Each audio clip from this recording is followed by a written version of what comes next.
Good evening, everyone. I'm your host, Jason Miles, here for another episode of This is Revolution Podcast.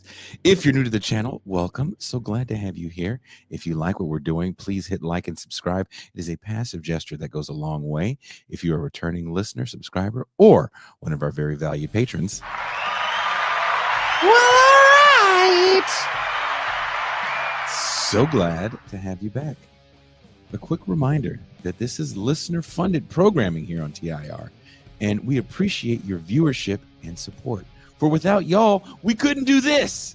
Just a reminder that because of the uncensored nature of this show, we often get demonetized. Recently on the N-word show that we did, someone mentioned that the demonetization was instant, 10 seconds in. We were correct. So if you have the means and feel so inclined, consider becoming a patron for as little as $3 a month or $30 for the year. You can access champagne rooms and our patron-only call-in shows. You get discounts on our live events and more. All that being said, we'll be returning to the champagne room tonight. We're going to watch a movie.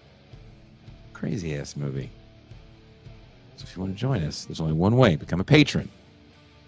Wherever you're watching or listening to the show later, there's a link in the description to be part of the fun. Now, let's talk about why you guys are here. Karl Marx in America. No one can deny that over the past 15 years, there's been a renewed and serious interest in the philosophy and political economy of Karl Marx. Once perhaps one of the most reviled figures in American history, so much so that public schools often erase his existence entirely, Marx's name has long conjured images of foreign tyranny, dictatorial excess, and wild-eyed utopianism. To many conservatives, and even some liberals, his writings are little more than political science fiction, the fever dreams of a 19th century radical. But whatever your politics, it's impossible to deny Marx's influence on the world or to ignore the growing number of people turning to his work today, not as an experiment in youthful idealism, but as a framework to understand the contradictions of a capitalism that seems increasingly unsustainable. In his latest book, Karl Marx in America, our guest, historian Andrew Hartman, asks us to reconsider the relationship between the bearded German revolutionary and the American Republic. While Marx never set foot in the United States, he was profoundly influenced by it. As Hartman notes, Marx once wrote in 1845 that Americans have, quote, had their own socialist democratic school since 1829, unquote, referring to the Working Men's Party and the radical egalitarianism of figures like Thomas Skidmore. Marx saw the U.S. not just as a capitalist empire, but also as a potential birthplace of a new kind of socialism. So how did America help shape Marx's thinking? Why have so many Americans, particularly in times of crisis, turned to Marx as a prophet of capitalism's collapse? And in an age of Occupy, Bernie, and billionaire demagogues, is Marx more relevant here than ever before? We'll explore these questions and more with our guest, professor, author, and of course, friend of the show. Please welcome Andrew Hartman. Jason. How are you? Always fun to be here. I hope that was a better intro than you had last night on Ben Burgess' show. Just kidding. Well, the video footage always gets me pumped up.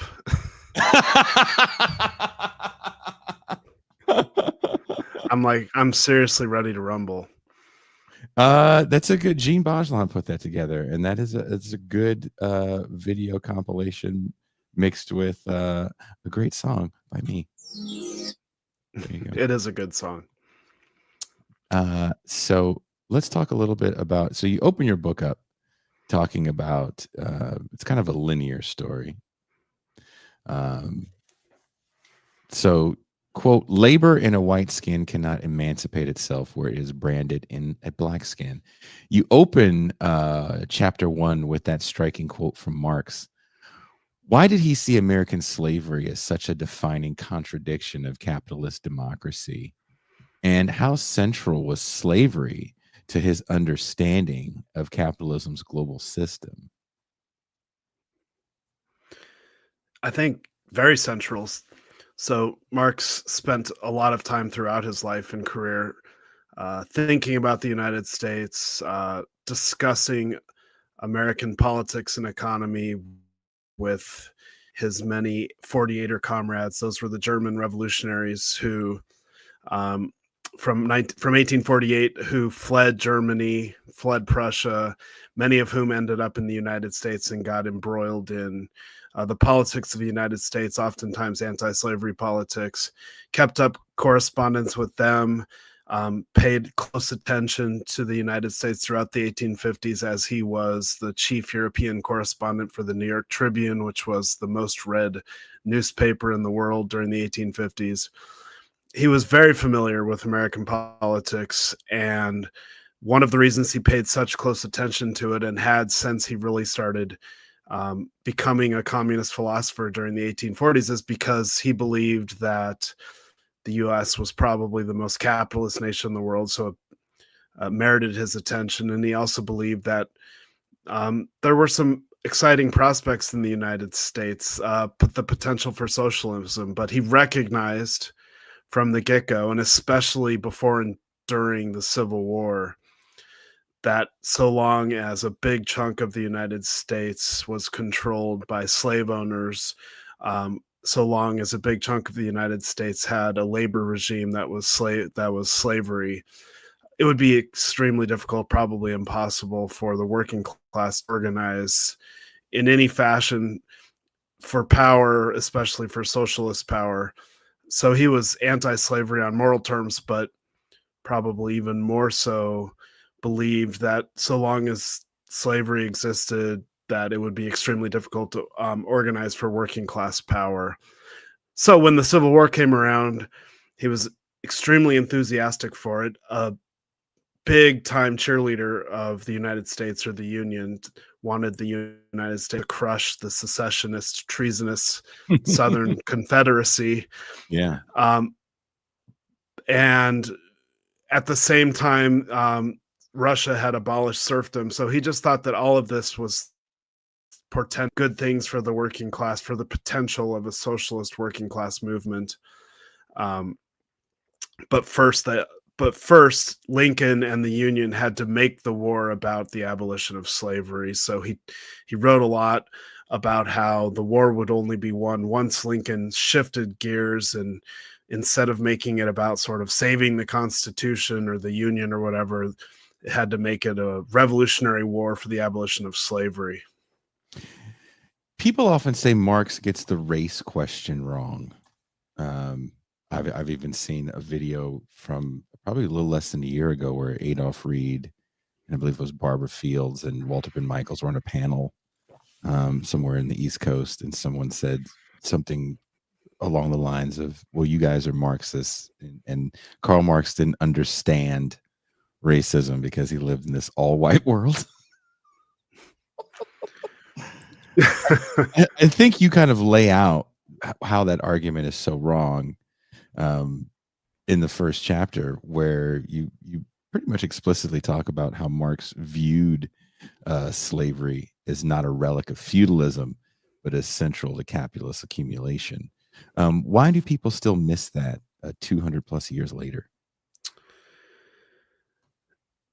Yeah, I think why people miss it is a tough question. I think it has a lot to do with the identity politics of the kind of left liberalism going back to the 1960s, partly rooted in a Black nationalist perspective on Marxism. Lots of criticism of Marx and Marxism emerged from the 1960s onwards that was grounded in a Black nationalist perspective on oppression that rooted the sort of central antagonism of life and power in racism rather than capitalism or capitalist exploitation, which is a focus on which is of course a focus on class relations. But like I always say, okay, so Marx was a 19th century European man, maybe, and again, I think this is maybe going too far, but maybe he wasn't as enlightened on racial matters as 21st century liberals. But when I say that, I would say he wasn't as obsessed with race as 21st century liberals. But here he was throughout his lifetime, up into and during the Civil War, calling for the abolition of slavery. He was calling to arm the enslaved during the Civil War. That was one of his main calls. Mm-hmm. We must arm Black people if the Union is going to prevail.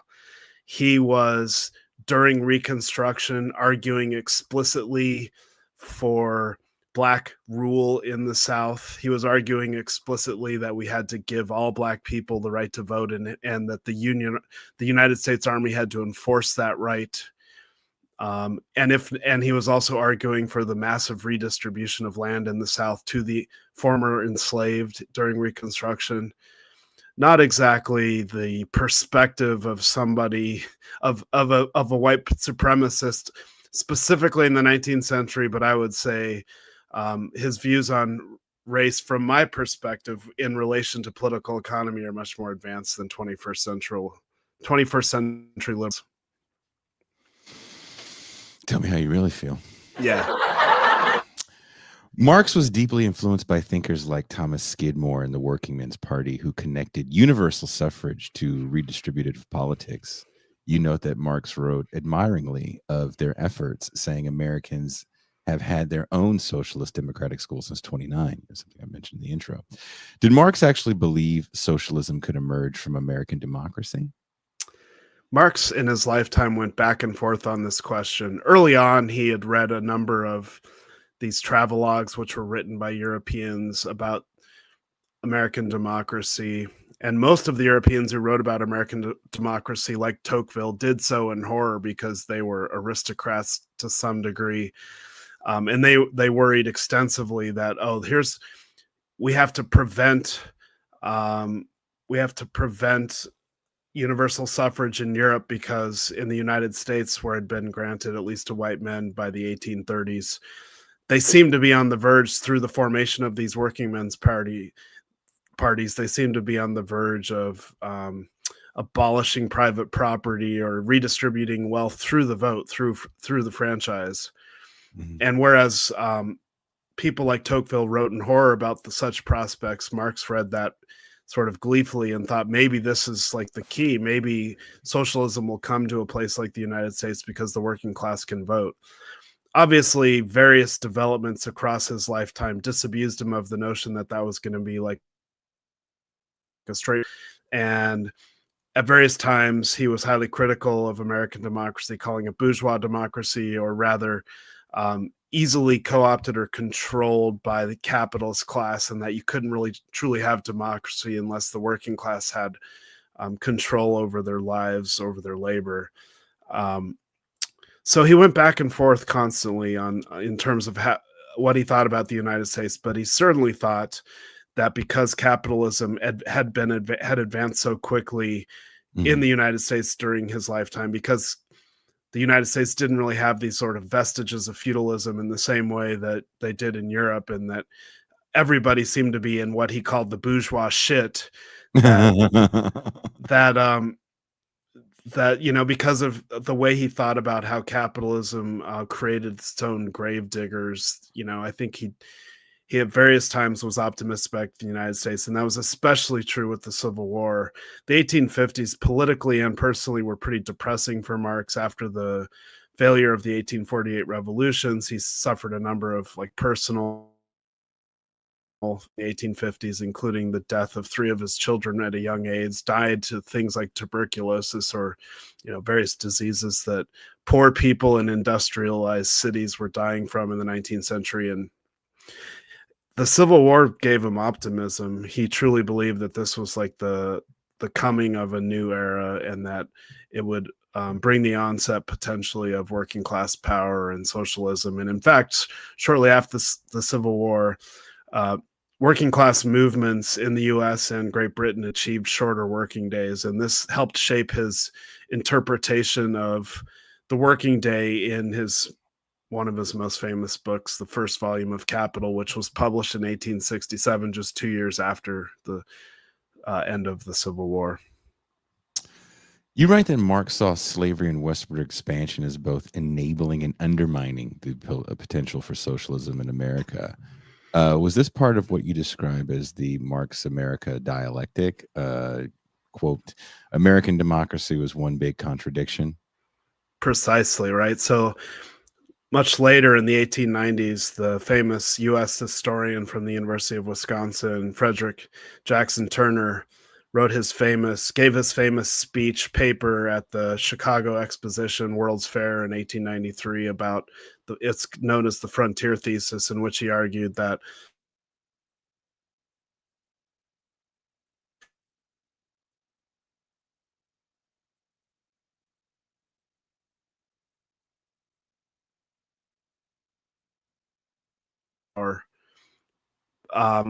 Marx had written about that way before Frederick Jackson Turner.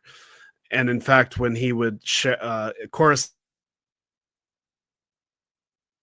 to the United States, he would kind of make fun of them and say that, okay, you're going to go over there, but what, you're going to like go out west and you're going to lose all touch with your revolutionary roots.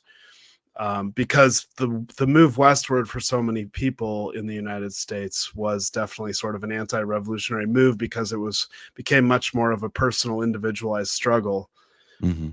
But he also recognized that eventually the West would close off and the United States would become much more like Europe in terms of the working class not having any place to go, no place to escape, but the only escape would be to organize and overcome capitalism. And he believed that would happen eventually, because during his life,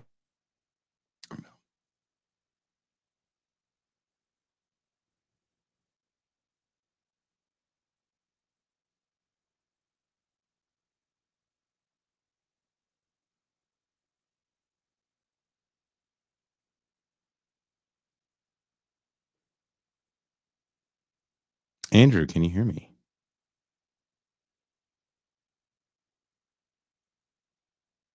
Andrew, are you okay? Are you okay, Andrew? Andrew, can you hear me?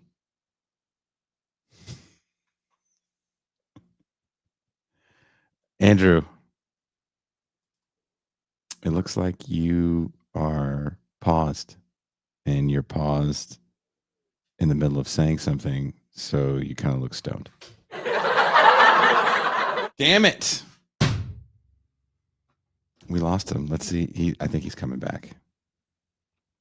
We'll blame it on his children, because they are using gaming consoles that are taking up all the bandwidth. That is precisely the case. I just sent them a text message and said, "Get off your Xboxes." Sorry Can about you? that. I figured that's what happened. You can hear me now? I can hear you. Yes. Okay. Where did I cut out? For me, once you started talking. Oh, no. We were talking about westward expansion and Marx, Yeah, right. and you were saying something that seemed really interesting. Let me add something to that. There were people asking in the chat, how did he view the conflict between westward expansion and Native Americans? That's a tough question, right? So Marx had written in Capital and elsewhere about how one of the predicates of capitalism was what he called primitive accumulation, which included the extermination of indigenous populations around the world. It also included things like slavery, colonialism, imperialism. Mm-hmm. He was on the record morally against it. But if there is a sort of like weakness in his analysis of westward expansion, because he knew so many people, his German comrades, who were moving westward, there was probably little consideration for the indigenous people who were living there. He in this way might be deemed progressive, and there's pros and cons to being deemed a progressive in this context. Mm-hmm. He didn't think there was any going back, and he thought that industrialization was going to industrial capitalism was going to overtake everything, and that the only hope for a humane future was to go through it, for the working class to organize. He assumed that people who were not wiped out would join the working class, I think, and they'd have to sort of organize together against capitalism. Later on, by the time you get to the 1970s and 1980s, there were Native American scholars or indigenous scholars who were pretty critical of Marx and Marxism on these grounds. Mm-hmm. Also, wherever you guys are watching or listening to this show, there's links in the description so you can get the book, Karl Marx in America. Making a massive shift about 100 years into the future, into the 1960s. During the 1960s, young rebels discovered Marx as inspiration for their resistance to the imperialist war machine savaging Southeast Asia. That is a quote from your book. What was it about the moment of the 60s that made Marx feel urgent and newly relevant to a generation that hadn't lived through the Depression or World War II? Yeah, in some ways, you might say, like, if you were an alien landing on Earth and reading the history, you might say that this is somewhat surprising, given that the other periods in U.S. history when people turned to Marx in great numbers and read him favorably, whether it was social, the Gilded Age, or communists and various other militants during the 1930s Great Depression, like, there was an urgency rooted in economic struggle, labor struggle. And the same is not true of the 1960s, because the labor movement had become somewhat, understandably, sort of sedentary, in the sense that the labor movement had achieved quite a bit for its members. The American working class had begun to consider itself part of the American middle class. And so the unions were not the place where you might find people reading Marx very often in the 1960s. But of course, as you know, and I'm sure all listeners know, there's the emergence of this new left, this rather large movement of various groups, oftentimes young people, students who were opposed to the war, were inspired by the civil rights movement, and all of the offshoots of the civil rights movement, from Black Power to the Chicano movement to the American Indian movement to feminism to gay rights. The list goes on, right? There's so much radicalism amongst these groups, and it's not always labor-centric. In fact, it's rarely labor-centric radicalism. But many of these people, especially early on, were what we call red diaper babies. That is, their parents might have been communists or a part of the larger radical movements during the 1930s. So they might have grown up in households where there was hushed discussions of Marx, hushed during the Red Scare, during McCarthyism. And there were lots of kind of leading intellectuals of the New Left early on, especially at places like the University of Wisconsin. Studies on the Left was a leading journal in the U.S. of the New Left. They were very serious about reading Marx in an effort to understand American imperialism and the various ways in which the United States government and capitalism continued to oppress people or continued to leave people feeling alienated. But in this moment, so, there's radicals of all sorts. They're turning to a bunch of different sort of tribunes of leftism, from Marx to Mao to Che, but to Fanon. But Marx is definitely in the mix as one of these leading figures. But it's not just the Marx of Das Kapital, like it might have been for earlier radicals who were really focused on, like, working class power.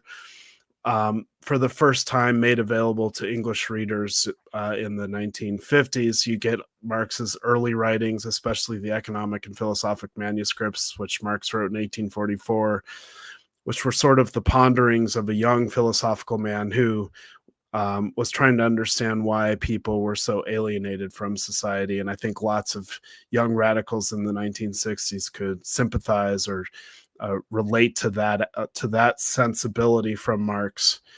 Some of these there's also a focus amongst anti-war activists and thinkers on Marx's anti-imperialism and sort of the Marxist tradition of anti-imperialism, which was carried out by Lenin and lots of American thinkers, most prominently in the 1960s, Harry Magdoff, who was one of the writers at Monthly Review, that independent socialist magazine, which is still going strong. Still going, yeah.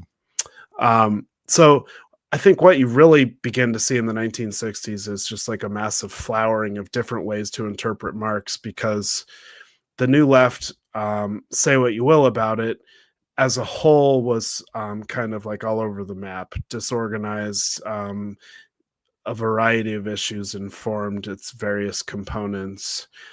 And in that sense, it was a lot different than the old left. And the way in which Marx was read reflected that. Was it more cultural? There's such a focus on the counterculture in this moment, because these are kind of the first teenagers, right? Maybe they're the second wave of teenagers, because the first teenagers like right after World War II, where we really start trying to market towards these people. But would you say a lot of these new lefties are seeing things kind of strictly through a cultural lens, or the majority of the way they're interpreting Marx is through a cultural lens? And of course, it's not all. Yeah, so like, I don't know about a majority, but there's a lot of that for sure. This thing called cultural Marxism, it wasn't called that yet. That becomes like a pejorative, a dirty word of the right later. But there was a thing that I think you can isolate as cultural Marxism, going back to some European thinkers from the post-World War I era, and that is these are people like Gramsci and Lukács, who were trying to understand why it was that the working class didn't align across class lines and instead joined their various nations in the slaughter that was World War I. And many of them, their answer for that was like cultural, and so like for Gramsci, the answer was hegemony. The working class saw its own interests as aligned with the ruling class through this process of hegemony that he isolated. And out of that whole sort of mode of Marxist analysis, you also get the Frankfurt School, which became, which of course many of them immigrated to the United States during World War II, because so many of them were German Jews. They had to leave. Many of them ended up in New York City, the New School, Columbia, and these thinkers they read Marx through a very cultural lens and were extremely influential, eventually, I would say, on the New Left, especially through the writings of Herbert Marcuse or Erich Fromm. These are people who were sort of mixing their Marxism with Freudianism, with a Weberian reading of capitalism in terms of like the cultural constraints. The Frankfurt School was extremely influential as well on liberalism, and they started like looking around at the authoritarian personality, which was controlling, which had sort of become hegemonic in American culture. So yeah, that was a pretty prominent way of interpreting Marx for the New Left in the 1960s, through the lens of culture. I think it becomes even more prominent after the 1960s, when Marx becomes almost only an academic seminar thing. Isn't it still that way?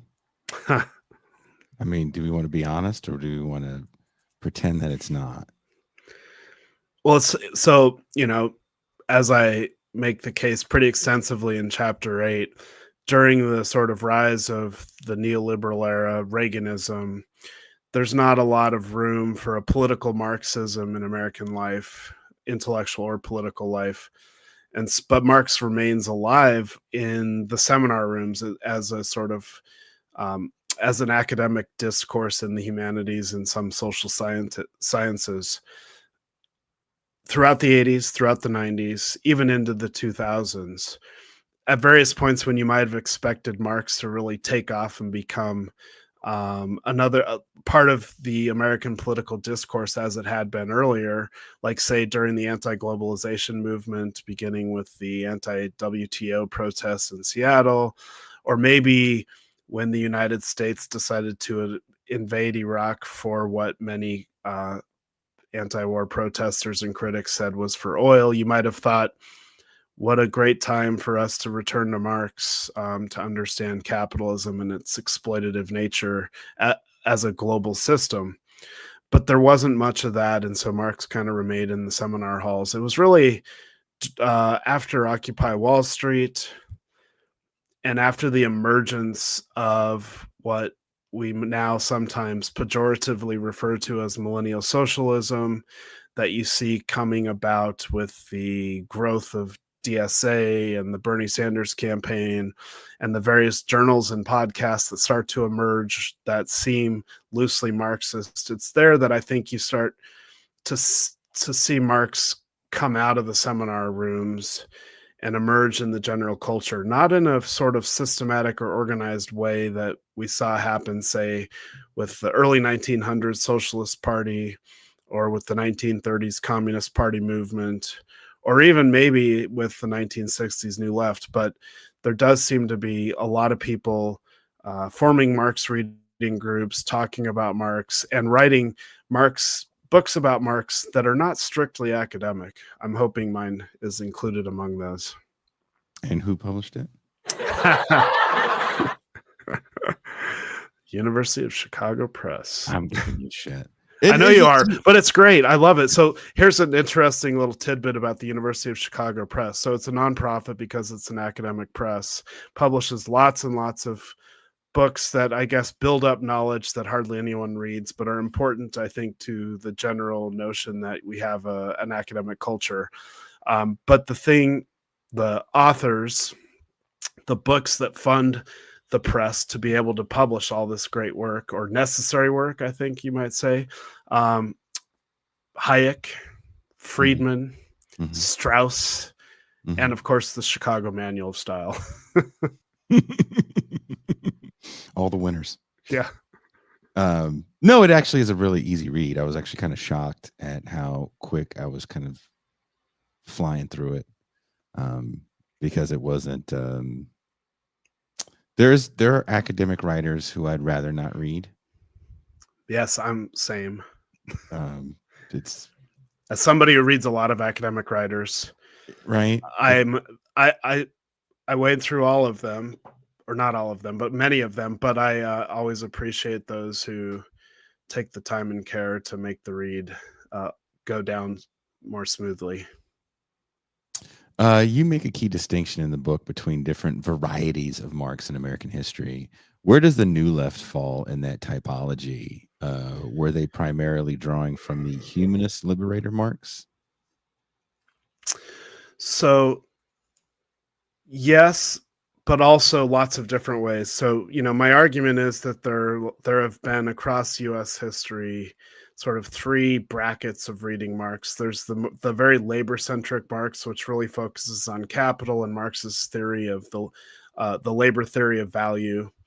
And to me, that still remains the most important aspect of Marx, the one that to me makes the most sense in a capitalist society. We are, as the working class, exploited, and we have to understand ourselves as such, and I have to understand that the only way to overcome that is by working together, organizing together as the working class. But there have been in the US, that's a large, diverse nation, and what to me is fascinating is so many people from a variety of different perspectives have turned to Marx and tried to transform Marx to suit their purposes. Early on, lots of Christians were doing this. You had pragmatist philosophers like Sidney Hook doing this. Mm-hmm.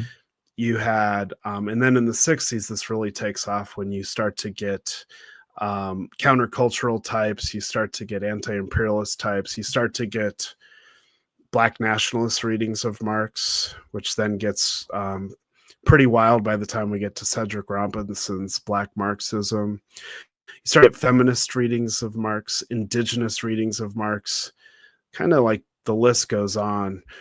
And, I didn't really feel like it was my job to sort of like determine as the judge what's the best or most appropriate way to read Marx, even though Yeah. my sympathies are probably pretty clear. But it's a pretty interesting and curious thing how many people thought that it was necessary to read Marx. And so that's like the varieties of reading Marx, oftentimes favorably. But then there's, of course, in the book, lots and lots of negative readings of Marx. This is the United States we're talking about, an extremely anti-Marxist nation historically, with many red scares to our name. And so I have a whole chapter on how liberals have read Marx negatively in order to understand what liberalism was for themselves in the 1950s. Have a chapter on conservatives who read Marx not because they wanted to prove him wrong, that for them was a foregone conclusion, but rather because they wanted to tie liberalism, the liberalism of the New Deal, especially to Marx. And this has been consistent with the right-wing reading of Marx from the get-go. And you still see this with anti-intellectuals like Mark Levin, who... Did you read that horrible book? I did. Thank you very much. Did you have to write a review on it? No, I just wanted to see what it was all about. Wow. It didn't take long. I mean, it's such a... When I say it's an awful book, just trust me, it's an awful fucking book. So I'll trust you, like yeah. McManus, Nathan Robinson. Like these guys write reviews on these books, right? And sometimes they'll even debate these guys. So I get why they have to read it, but doing it on purpose, oof, it's just punching yourself in the penis. Well, what I found hilarious is, because this was the first time I'd read a book by Mark Levin, go figure, he plagiarizes himself for like 2/3 of the book. He'll say, as I said in my last book, and then it'll be like a 3-page quote. So it's just a racket. Jesus. So he's like, who else did that? Bill O'Reilly. Oh yeah. I read Bill O'Reilly's book. I definitely punched myself in the junk on a few occasions in the dollar store. The New Left put a strong focus on alienation, personal freedom, and lived experience. Things we see especially in the early Marx. Was this a political turn or a philosophical one? And you say in the book, wonder and horror are inextricable aspects of capitalism. Nobody is as renowned as Marx for calling attention to this contradiction. Yeah. Maybe the New Left turn to Marx was philosophical when you put it like that. To me, there's not like a great distinction between the early Marx, the young Marx, and the later Marx. There were knockdown, drag-out debates about this, especially in sort of amongst continental philosophers during the 50s and 60s, most famously between someone like Althusser and E.P. Thompson. Mm-hmm. Althusser, the famous French Marxist, who allegedly killed his wife, or maybe you don't believe it? No, I do. Yeah, he killed his wife. I guess he's dead, so we don't have to worry about. Yeah, you don't know he's going to come back and sue you. There's a man named Hartman. He just argued strongly that the early Marx was just like this sort of young, naive Marx, and the later Marx had a much more serious understanding about political economy. I don't see it that way. When I read the early Marx, he's trying to understand why people aren't free in a society. I just got called an Althusser truther in the chat. So, okay, there you go. I've been called worse. So the young Marx was just trying to understand why it was that people weren't free, and what this thing that he didn't have a name for yet, capitalism, was doing to people to create this unfreedom, what he called alienation. Later on, he just tried to work it all out in much greater detail, and he changed his terminology a little bit, and the focus was less on alienation, which does seem like a sort of airy existentialist phrase, and he put the focus much more on exploitation, which he tried to measure, and I think did a fairly effective job of measuring it, even though, something like that can't precisely be quantified. So to me, there's not like this huge gap, but I think the way the reason why the earlier young Marx appealed to so many people in the 1960s probably had a lot to do with this sort of like existentialist language, the sort of like philosophical musings of a bunch of young people who, economically speaking, were probably doing okay on the average, but still felt like there was something wrong in society. So like I kind of link up the young Marx's writings with like the Port Huron Statement, which is the opening salvo of Students for a Democratic Society, written by Tom Hayden, which, you know, there's like, I think some resonances of like, these are young people who are like, shit's not right and we're trying to figure it out. Yeah, there's a lot going on, right? There's the world is changing in front of them. We have civil rights, we have Native American rights, we have women's rights, we have the pill, a Vietnam War and a draft. There's a lot going on, and so many of these, the new leftists who were like attuned to history, attuned to political economy, and I think I would put Hayden among those. They were they had recognized that capitalism had changed to the extent that the state had much more it was much more intertwined with the state. And so there's this phrase created by C.L.R. James and others called state capitalism, which they held on to. They often called it corporate liberalism. mm-hmm. And even if it was still, this corporate liberalism was still tied to the New Deal to the degree that, you know, most workers were doing certainly much better than they were prior to the 1930s, or during or prior to the 1930s. Political freedom, cultural freedom, it didn't all seem there. It seemed like a repressive society to them. They wanted to sort of break the shackles of this state capitalism or corporate liberalism. They didn't feel like they could fully participate in society or participate in democracy. And I think the civil rights movement showed them the degree to which that was true. They were deeply inspired by that. And then it just all takes off as a result of the Vietnam War, which they claim is like the war of corporate liberalism. And then they get jobs at Atari and it's over. I mean, lots of them do. Yeah. I mean, I don't want to generalize, but that's a massive generalization. I'm not 100% serious by saying that at all. Yeah, but I mean, it's certainly the case when you look at the 1960s. Part of the sort of philosophical and cultural impulse is libertarian.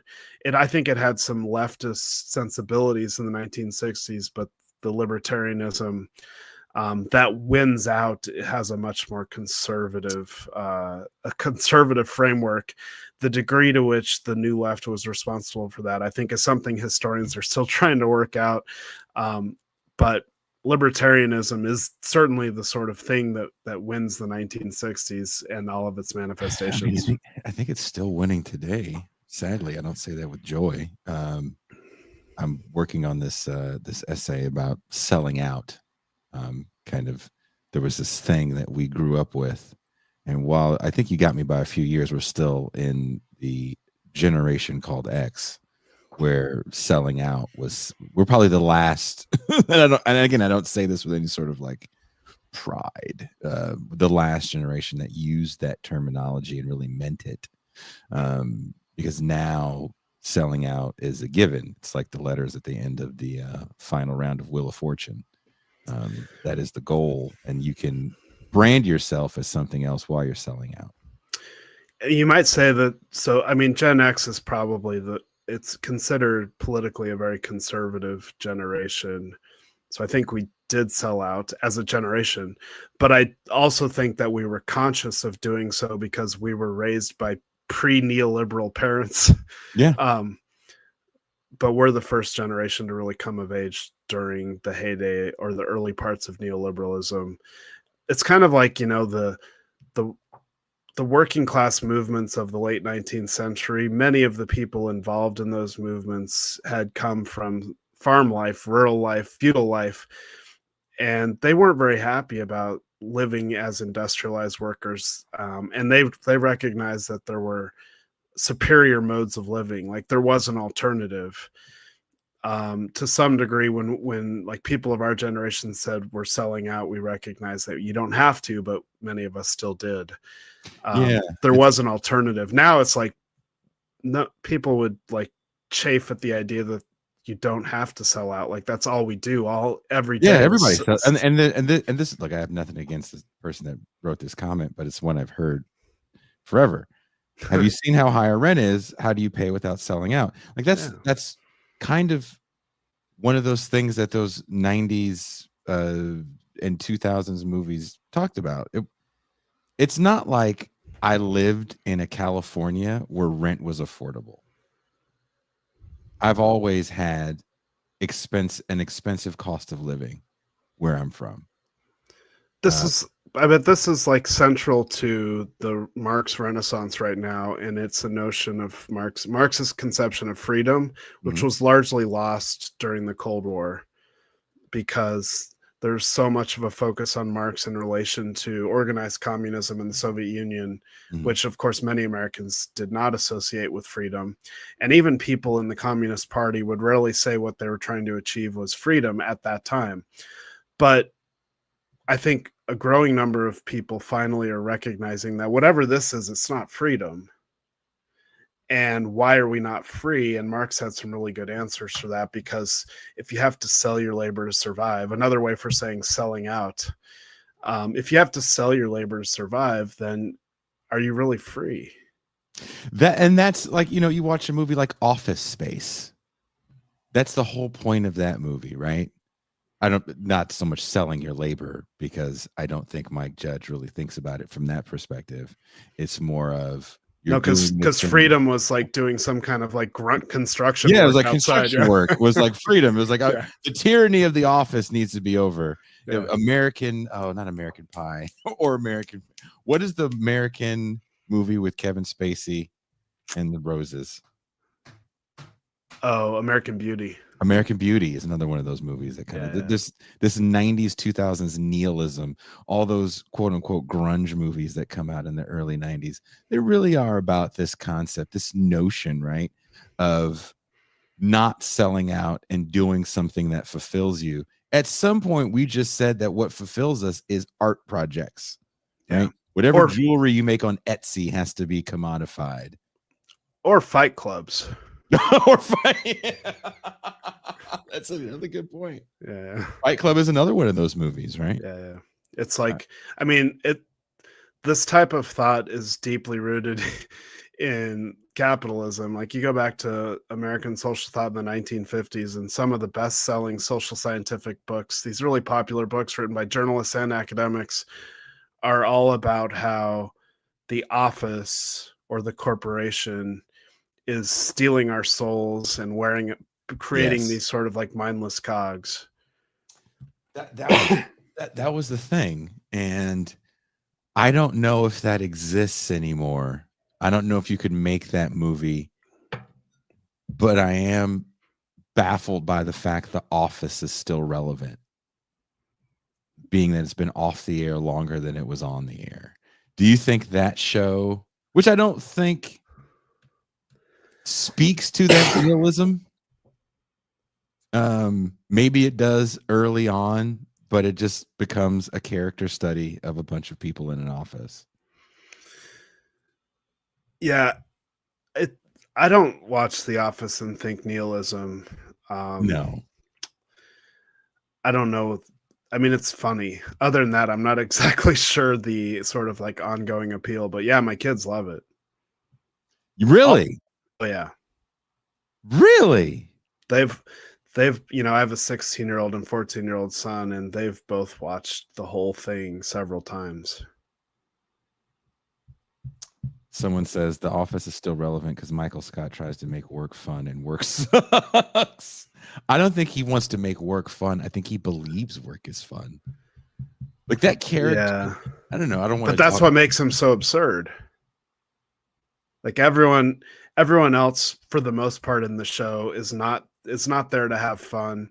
You got Jim, who he knows work sucks. Like he's the epitome of somebody who knows the job sucks. He's trying to have fun just as an escape. But Michael Scott, I mean, I think that's a really good point. Michael Scott thinks the work itself is what's fun. Yeah, like he's having fun Yeah. selling, Paper. being good at it. Like he likes being good at his job. Yeah. He's found the joy. You're right. Jim doesn't like it, and he has fun effing with his coworker. Yeah. Until again later in the seasons, he no longer wants to find joy. He needs to buckle down. He grows up. Yeah, he grows has up. a kid. Yeah. So yeah, I guess maybe there's some semi-conservative messaging going on, but I think it's a pretty conservative show. Look, I've Yeah. watched it way too many times from start to finish. Way too many times. Yeah. To the point where I have, 10,000 word opinions on Pam.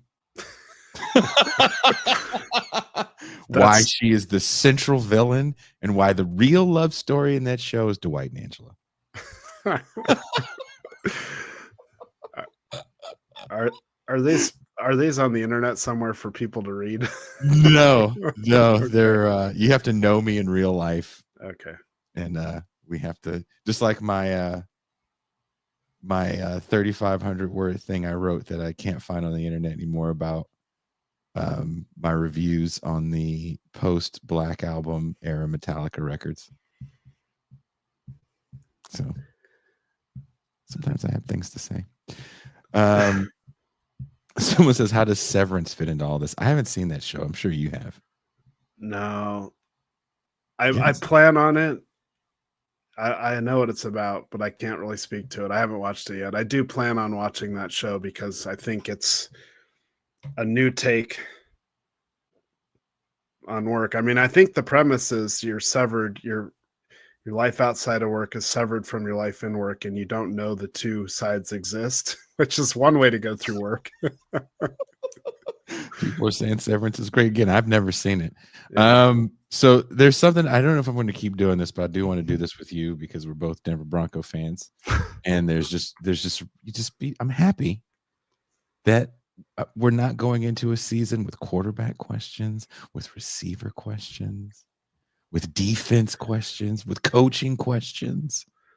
It seems like the first optimistic season in a decade for sure. Yeah. Easy. I do want to show you at some point. I did write this thing that, if all goes well, be up for damage about Shedeur Sanders and the neoliberalization of college football. Yeah. Yeah. Having Prime as your dad giveth and taketh away. Yeah, I'll shoot it. I'll shoot you the long version. The long version you would appreciate because you're a sports fan. So I get into the weeds of some NIL stuff. Because my whole thing is the NIL influenced the NFL, and I explain that one's kind of long, but I explain why I think the NIL influenced the NFL and how college is still fighting with the NIL. Well, send it to me and then I'll come back on the show and we'll break it down. Fuck yeah. Okay, we're gonna do a bonus lightning round. Says we're wrapping up, coming up in the hour. What is your favorite Marx quote that still hits in 2025? It's the one I got tattooed on my arm when I finished writing my book. Oh wow. The philosophers have hitherto only interpreted the world. The point is to change it. And when I got that tattooed on my arm, my kids were like, you got to be the only person in the world with the word hitherto tattooed on your body. I've worked in a tattoo shop where someone spelled a name wrong. Oh God. So the ball's on you to want to get that quote tattooed on you. That that was my greatest fear when I went in there. Is like, just get the spelling and get the grammar and spelling correct. I will never forget that day. I will never forget that day. It was a name. It was a Vietnamese name. Oh man. And it was a young female tattoo artist that was a little nervous and she spelled this shit wrong so bad. Most misunderstood aspect of Marx in American political life. I mean, this is basic, but the whole Cold War perspective on Marx that is still held by lots of people, that not only that his ideas were responsible for totalitarianism, the Soviet Union, but that his philosophy was deterministic, and that was inevitably going to lead to political unfreedom. When to me, like, I read him as a philosopher of freedom, and I think one of the reasons why he's remained relevant to many Americans across the last 150 years is because he adds an element to our political discourse that's otherwise lacking, and that is, okay, we Americans, we talk a mean game about freedom, but so many of us spend so much of our lives at work, often in an office, but wherever. And when we're at work, are you truly free? Like, you're selling your labor, your boss has so much control, typically has so much control of your life when you're at work. And you have to keep going back to this place in order to survive, in order to pay the rent, in order to raise your family, or whatever. Is that really freedom? And Marx speaks to this in ways that, like, are otherwise absent in American political discourse. Is Bernie Sanders more Eugene Debs or a new left Marxist? I would say more Debs. I mean, I would say that he's certainly not, like, Debs was truly Marxist in his unique way. I wouldn't put Sanders all the way over in the Marxist camp, but I think and even though he came of age in the 1960s, got arrested at the University of Chicago in a civil rights protest, his constant and continual focus on the billionaires is way more Debs than New Left. If Marx were, well, he did the Debs record, right? He recorded some speeches by Debs and put them on vinyl. Yeah, yeah. If Marx were watching America today, what would shock him the most? You're like BBLs.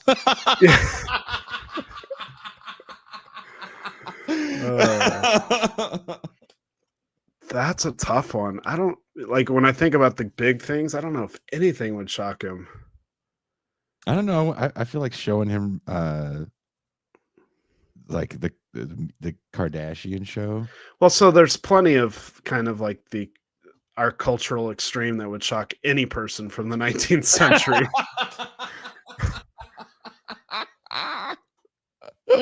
But specific to Marx, I don't know. Like, so one of the things I write about in the last chapter is Howard Zinn wrote this play called Marx in Soho. It's a one-man play that's been, like, acted out several times. And the premise of it is Marx is alone. He comes back to life, and he's in Soho, the New York Soho, not the London Soho. And it's like the 1990s, and he's reading the newspapers and just kind of pontificating on American life, American capitalism in the 1990s. And he's not surprised by any of it. And he's like, I warned you all about this. It's, before we started this show, I was watching this thing. I don't know if you ever watch stuff like this, where it's like bad inventions of the 80s that never made it, or that were pulled off the shelves because they were dangerous. And a lot of the stuff is like things that are really, really ridiculous.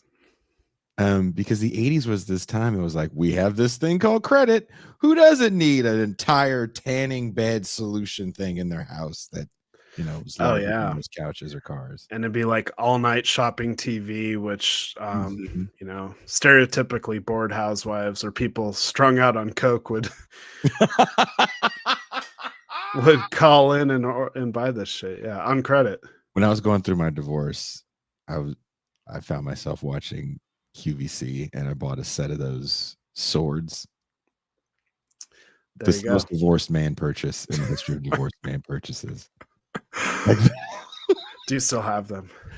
No, I don't have any of the swords. It was two massive boxes that were as tall as me, full of swords and knives that will guarantee you no woman will ever have intercourse with you once she sees them in your house.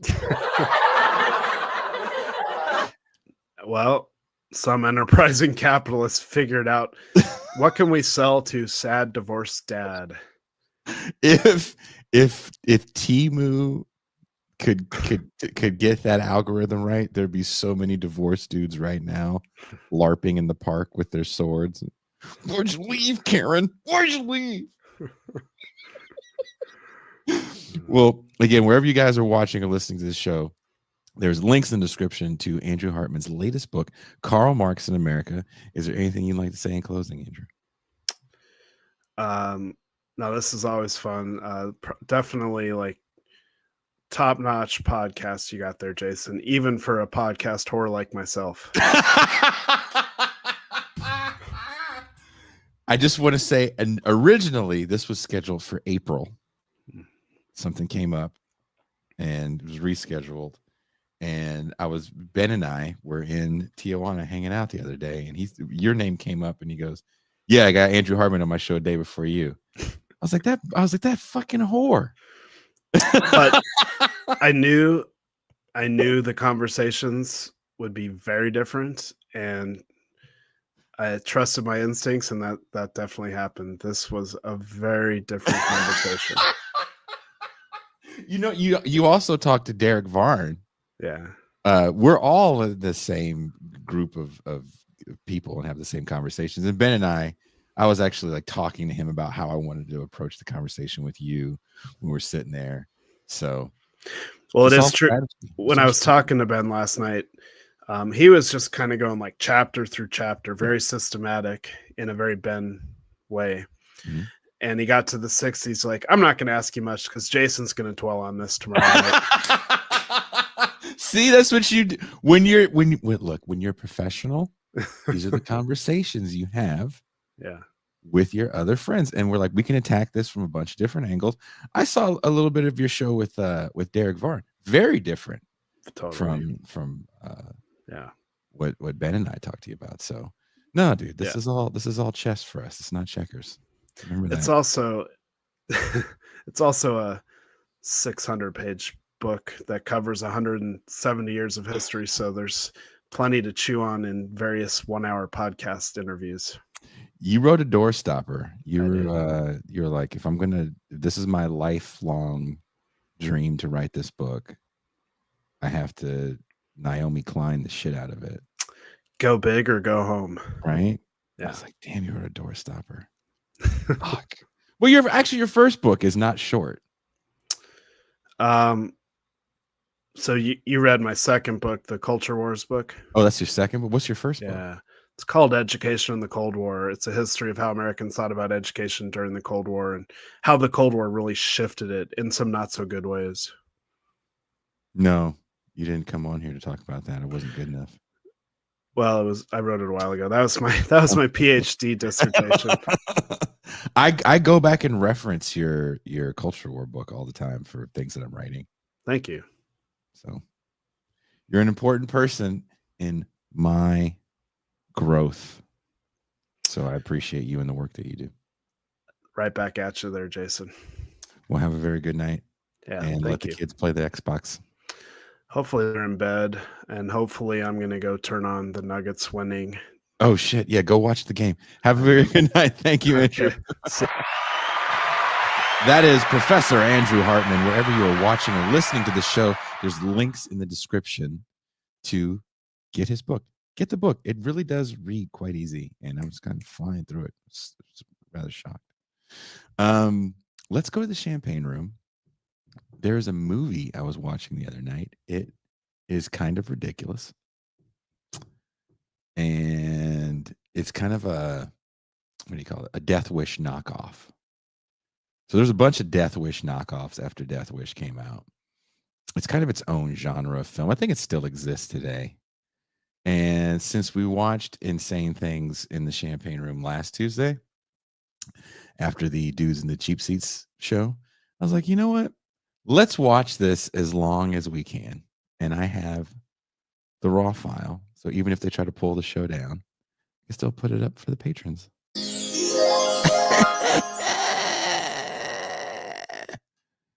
So this one's going to be not as boobrific as the scenes we were watching and Hello, Mary Lou prom night 2, but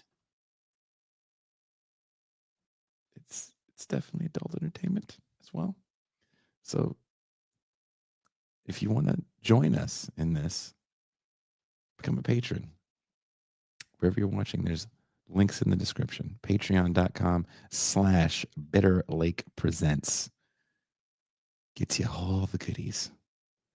So buckle up for the champagne room. And we are